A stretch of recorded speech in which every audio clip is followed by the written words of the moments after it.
Welcome to the Aegance Offscript Podcast, where we talk to industry leaders who share their stories, insights, and lessons, unfiltered and unscripted. I'm your host, Lawrence, and today I'm excited to be joined by Gustaf Heydenrych, the founder of Naomii Talent Solutions. Now, Naomii is a Cape Town-born boutique tech and data recruitment firm that works globally, matching software, data engineering, and analytics talent with ambitious tech companies. Welcome, Gustaf. Great to have you on the podcast. Thanks, Lawrence. Happy to be here. Would you mind, for the sake of the listeners and the viewers and myself, giving us a little bit more context around Naomii, what it is that you guys do beyond how I've just positioned it? Yeah, absolutely. I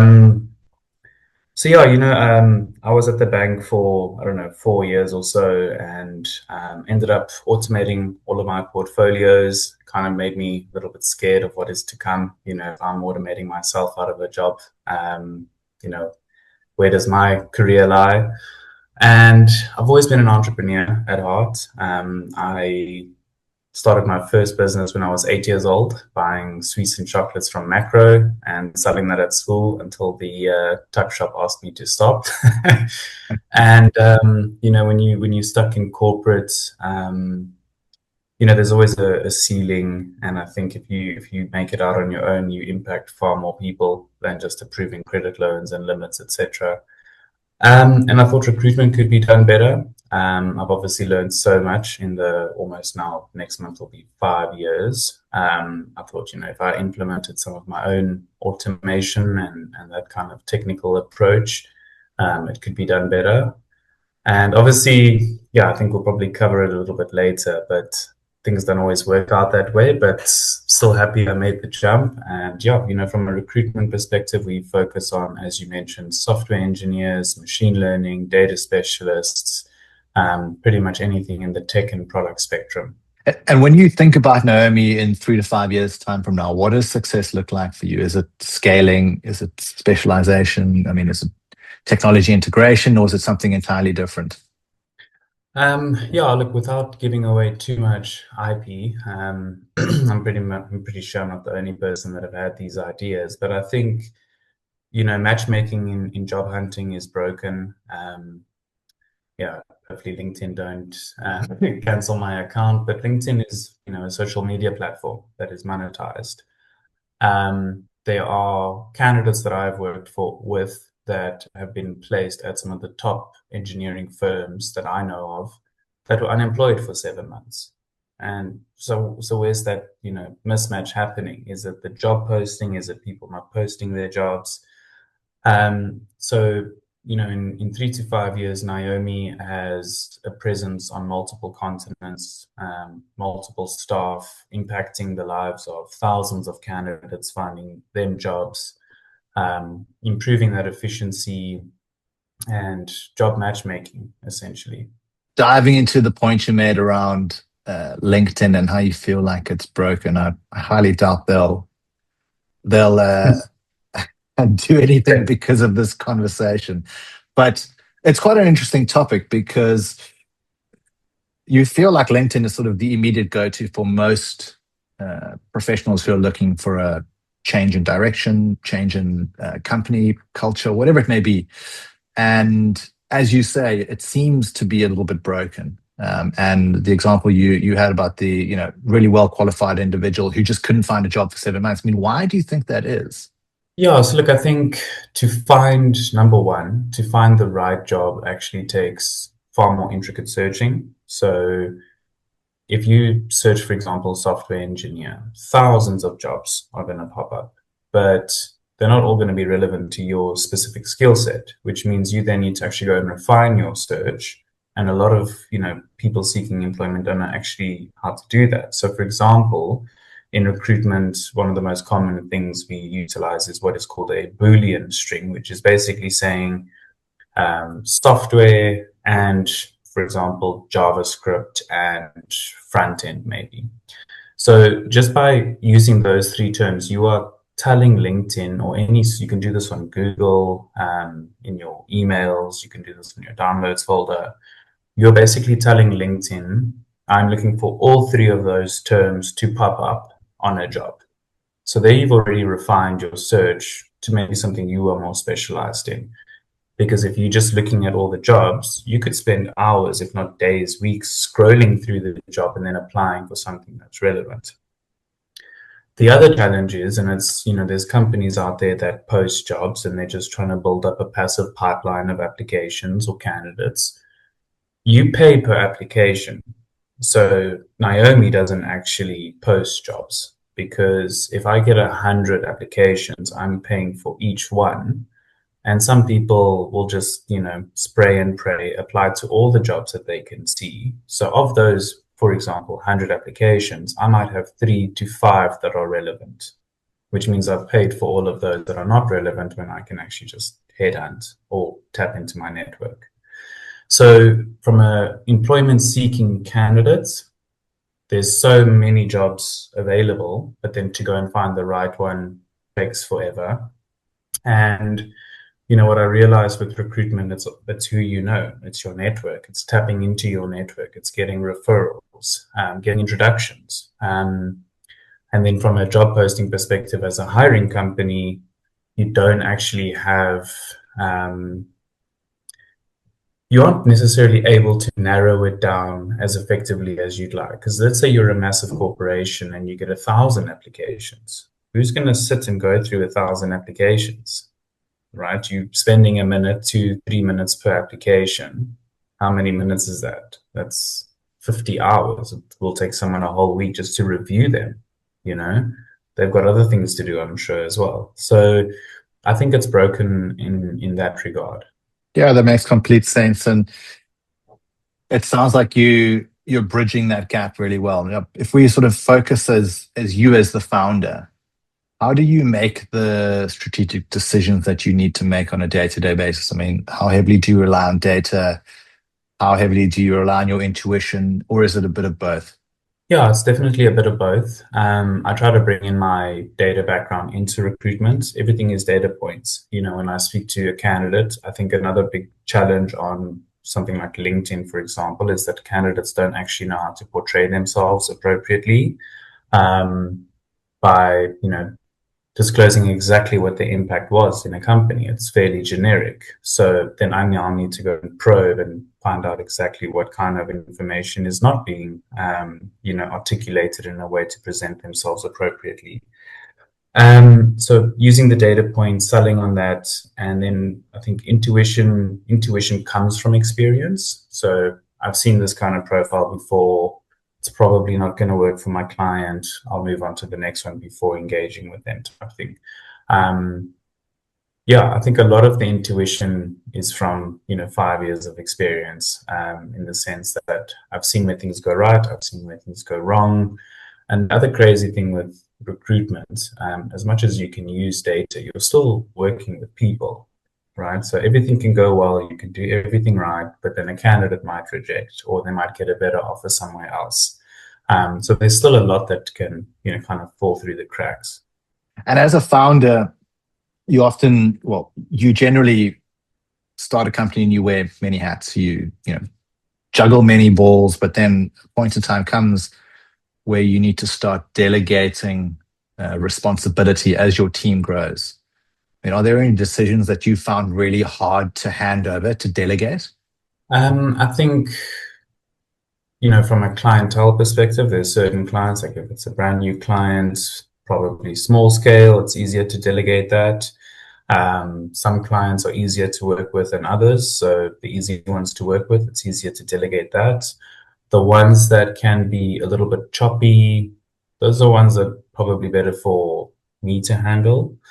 But otherwise, recruitment's a very straightforward process and industry, right? You find a few people that are on the market, a good fit for the role. Obviously, you need to understand exactly what is required from the client. Often clients will, there's always a funny meme that a client is looking for an entire IT department in one person.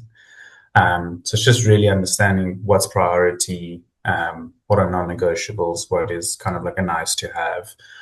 And then, when you are speaking to candidates and dealing with them, it's understanding the candidate, what they are looking for, because it also needs to serve their best interest, right? Because what then ends up happening is if you go and find a candidate that is a good fit for a role, but maybe not for the company and their long-term plans, something can go wrong within the first 6 months. So training them, or just recruiters in general, to ask the right questions, and just also sell. I think recruitment is one of the biggest, or most, how do I term this? Recruitment is like the ultimate sales job, because I'm selling myself to a client, selling myself to a candidate, and a candidate to the client, and the client to the candidate, right? There's multiple arrows of sales going on there. Like, you'd be a good fit for this job. This is why. They're an awesome company to work for. Then you go to the hiring manager. This candidate is a good fit. You really, need to meet them. So it's also learning the selling points of a client, what the industry is, what their impact is, and being able to, portray that in a way that isn't overly salesy, right? I'm not trying to force anyone to apply to anything, but it's like, these are the facts, and I'm selling this to you, because that is actually what I'm doing. Yeah, makes complete sense. And are there any signals or metrics that give you confidence that Naomii is on the right trajectory? Well, yeah, I mean, we've had our first couple of hires in the last couple of months. Previously, I told you I was big in networking. So, from a business development perspective, I used to do all the business development, but I have found quite a good few individuals with really strong networks that also introduce clients to me, and then they get a referral fee. And to support me on the volumes that I had, because generally I was apprehensive to operational risk, which is getting an employee or an independent contractor full time, was to then further my network from a delivery perspective, which is to get affiliates to support me on my work, and then in turn I can also support them on their work, and then you basically split the commissions. That's also been super effective, but as we grew, it became very difficult to manage all the affiliates, their work, my work, their candidates, my candidates. So yeah, definitely from a metrics perspective, it's just, I think, the network growth, the stable anchor clients, the new clients that are consistently being referred to us, and then, yeah, just from a headcount perspective now, growing from that direction as well.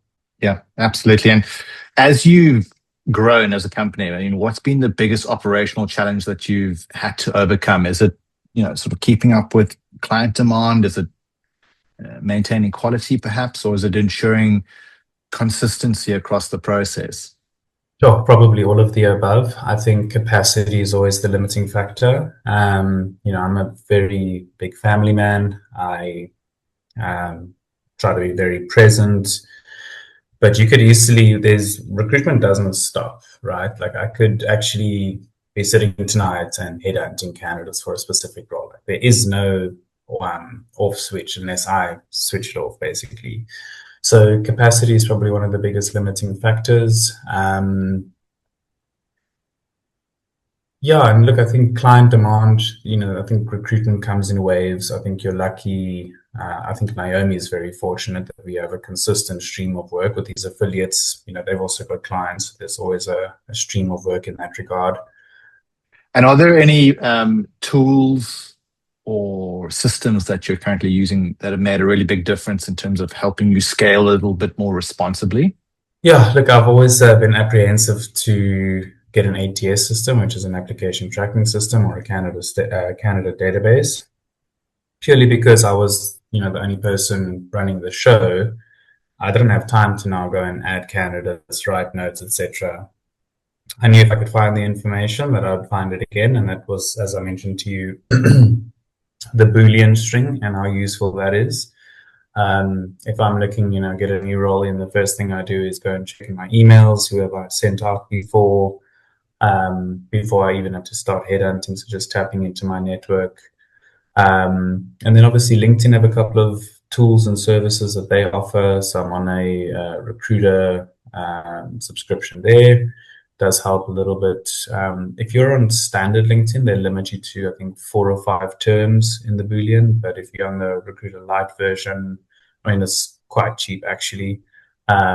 You can make mammoth Booleans. So I often do nested Booleans, and I can find anyone and everyone really. Other than that, I actually work quite heavily on WhatsApp.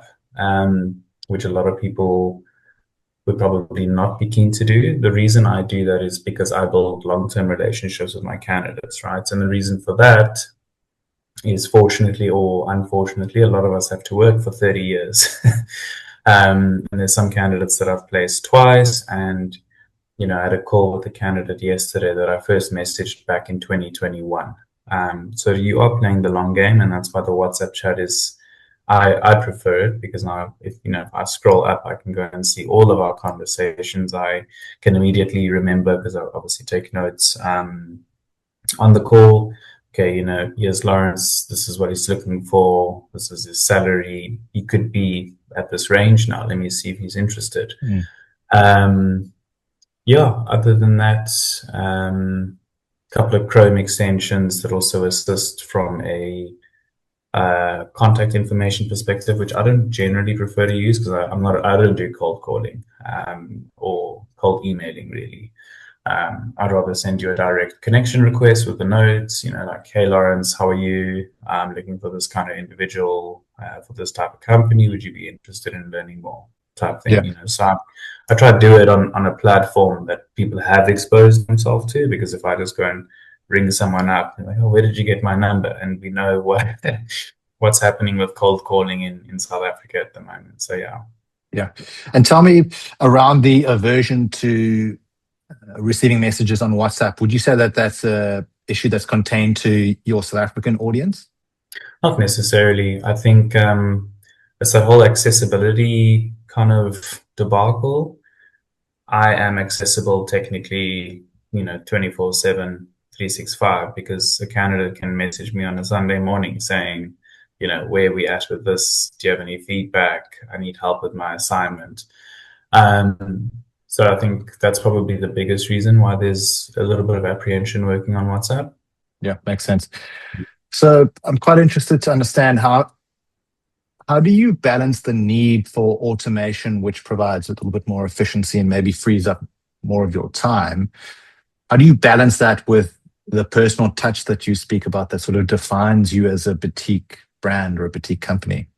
Yeah, so very good question. That's something that keeps me up all night, every night, to be honest. When I started the business, I had this massive mind map of what I wanted to build, version 1, 2, 3. People are saying that AI is going to replace recruiters or HR, etc. But can you imagine going through an entire automated process where you don't have a single touch point with the person on the other side, and you get an offer? Would you join that company when you haven't met your manager, team members? So that personal touch, because you're dealing with humans, I think is inevitable. I don't think it's something that can be worked around. But from an automation perspective, matchmaking, getting the correct data variables, or creating categorical variables where you're summarizing information in a more effective manner. So, for example, and a very particular problem within software engineering, if you are looking for certain frameworks or scripting languages, there's a very good chance the engineers have touched on all of them. If you're in university, you could be doing something like the .NET framework and C#. But you might have moved into something like Java or Python during your career. If I very specifically search for .NET, way too many candidates would pop up, right? So you need to actually go and still screen from a profile perspective, not necessarily phone them, but go and see exactly who's been focusing on what and for how long. So if you could create better data points, that's the other biggest thing, is your input data needs to be there. And if it's not up to date, like I mentioned earlier, profiles are not being articulated appropriately. If you can fix the data problem, you can fix the matchmaking problem. And therein lies, I think, the biggest automation proposition, in the sense that of these 10,000 candidates, these 100 candidates perfectly fit the bill with all the data is correct. Outreach, who's on the market, on average, your, what do they call it? Not your tenure rate, your fall off rate, your attrition rate, I guess, from employees naturally leaving is anywhere between 8 and 20%. So of those 100 people, unless you can offer them more than what they're getting now or a better opportunity or remote work, you'd get 30 responses, proceed with 10, 3 or 4 get an offer, So from an automation perspective, I think the beginning of the process is probably where a lot of that can be fixed. Mm-hmm. Yeah, I'd imagine so. I mean, certainly the narrative around AI has shifted, certainly in my experience and some of the conversations that I've had in the last sort of 3-4 months. 5-6 months ago, the fear was, as you said, AI is going to replace us.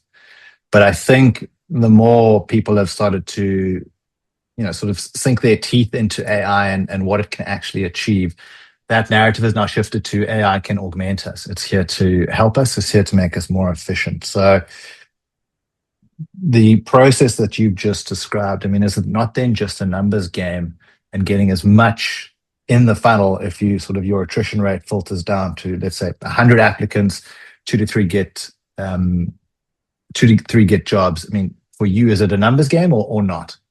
No, I don't think it's a numbers game. I'm not the type of person that'll have 25 or 30 calls and hope for the best. I'd rather go and, from what I can see, determine this person is definitely on the right track, either for this role or for something else I have or might have, worth a chat.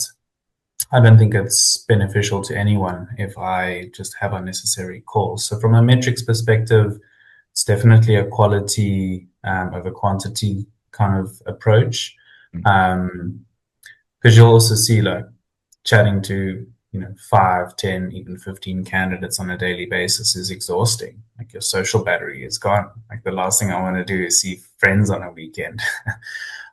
So definitely not a numbers game. But back to your question about the whole data thing, it's all input driven. So, I don't have access to your LinkedIn profile. If you don't have sufficient information on there, there's a good chance your profile is going to be missed from someone who could be looking for you. Or then if I do come across your profile and I manage to find you somehow, you're not going to portray yourself in a way that I think is, sellable to a client, or it's not sellable to me.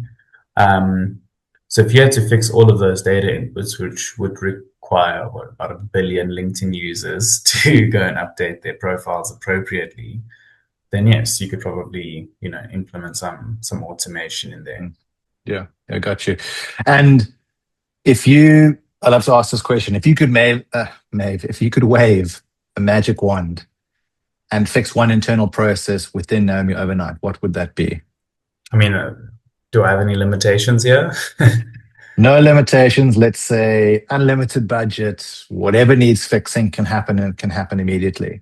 I would just have a database with all the correct data points, and I don't know if there was some sort of I'm sure you've heard of platforms like OfferZen. Even on LinkedIn, you can kind of disclose yourself as open to work.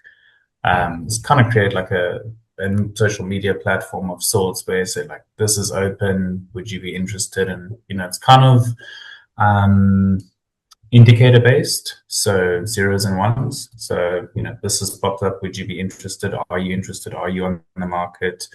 That kind of flow, just to say, this has come in, without me sending you a message, you can already see what's open. Are you interested? You've got the right credentials for this. And then engage with the candidate once interest has been declared. Yeah. Got you. Yeah, makes sense.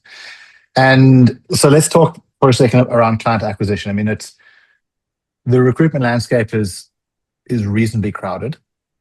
There's platforms, agencies. I mean, you mentioned OfferZen as well. I mean, how does Naomii sort of cut through and win clients? Yeah, reputation. A lot of my work is referral based. I've built really good relationships with my candidates as well.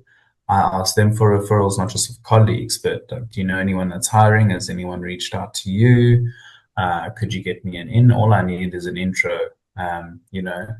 So the crux of it is your network. It's who you know. I don't do a lot of business development. I think now that I've hired a few people, that'll change, because now I can actually spend more time finding more business instead of delivering on it. And yeah, just come in at a competitive rate, responsiveness. There's many things to win over a client. Obviously, your quality is the number one. I'm not going to send 5 people that are irrelevant for the role, because that's wasting everyone's time, including my own and the candidates, you know. Yeah, so I think it's just, you always have to put your best foot forward. I'm interested to understand the dynamic. Is it Naomii holding relationships with companies and then searching for the candidate, or is it candidates and Naomii searching for the right company, or is it both ways? It is both, actually. In a traditional sense, it's recruitment agency partnered with a company as a vendor or supplier, and then you go and headhunt. But if you're doing recruitment right, you're building relationships with these candidates. Like I said to you, the one gentleman got an offer recently, very good engineering firm, great offer, fully remote. He's been on the market for 7 months. So it's a case of just, you know, let's see who else I can refer you to. There's also scenarios where, you know, I'm speaking of another candidate. He's working for an American firm, and they just, you know, blase decided to pay him half his salary when it was due, and the other half the following month or middle of next month. I'll do a free post. I've got 15,000 followers on LinkedIn. Hey, network, I'm working with this individual.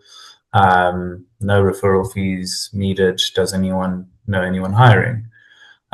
So definitely a two-way street, but I think in a traditional sense, you know, we have clients, we try to service the clients. It's probably about 90% of the business. Yeah. Got you.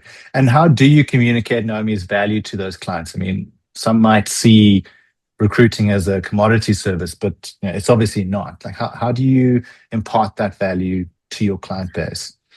So for example, if I'm doing the business development or sales myself, I'll generally try and target the markets that are far more niche, where there's huge demand, low supply. So, you know, you're looking for this individual, really tough to find, small talent pool. Let me know if I can assist. Yeah, and again, I think with the with the referrals, I'm probably a little bit out of practice selling what we do. I think if the reputation is there, I don't have to do a lot of selling. We kind of test the waters right at the beginning with the quality that is coming through from us. And if that's up to standard, then I think that kind of says it all. But yeah, you're asking me a question where, on, you know, my proposition or my client value proposition, which I actually haven't done a lot of this year. So. And when you think about client relationships long term, I mean, what makes a client a true partner rather than just a one-off transaction? What are you looking for? Look, I think I work with a lot of startups and scale-ups. Some of them will try and make do with what they have. There's clients that I've met 4 or 5 years ago that are often apprehensive to pull the trigger on a hire because of operational costs, etc. But I think you'll very quickly see how the client works from a recruitment process perspective, but then also how are your candidates that have been placed there feeling about the company. And if they feel like something's not right here, I'm not ever opposed to like walking away from a client if I feel like I don't want to send people to work here. So then it's kind of done. Yeah, I think it's a two-way street as well. You know, I can't service you if you're not going to help me. You know, help me, help you. So I always say to my new clients, if you don't like what I'm sending, just give me feedback. What's missing? What do we need to change? The more information I have to change what I'm looking for and what you're looking for, the better I am equipped to service you. So I think that's also the really big thing, is the collaborative effort from both sides. And Gustaf, as you look ahead, let's say in the next 3 to 5 years, how do you see the recruitment industry changing? Yeah, look, there's some really cool tools out there at the moment. The one is called, what is it called now? People GBT, I think, where they are starting to aggregate data in a far more intuitive way using AI. It's not an expensive tool, but it's not cheap either. But I think I mean, all of those tools are still using LinkedIn as the domain of data points, right? I think the matchmaking will improve. And I think your barrier to entry or your cost of acquisitions also, naturally have to come down, because I can't see it with all this new tech. I can't see it being monopolized the way LinkedIn has kind of monopolized that industry. I mean, there's still companies that, no one has heard about that are posting jobs on their own career site, assuming people are going to know who they are and go and apply there directly when they're not posting externally on job boards or LinkedIn. I think the matchmaking process will definitely get better. I think the data points and inference on that, if data is light on a specific profile, I think it can be enhanced based on other profiles. So I do think the matchmaking process will get better. I'm on the fence about how actual interviewing is going to change, because, I mean, would you go and do, I don't know, a case study of sorts without meeting the person you might be working with? Like for me, it's also about the click. Like, okay, I can see myself working alongside you on this project or whatever the case is. So I think from an interview process, I think that's still largely up in the air. It's been a discussion point for many, many years, is what is the correct process. And I think for every kind of skill set that you're looking for, it's also kind of different. But at the same time, candidates are also all different. People are different.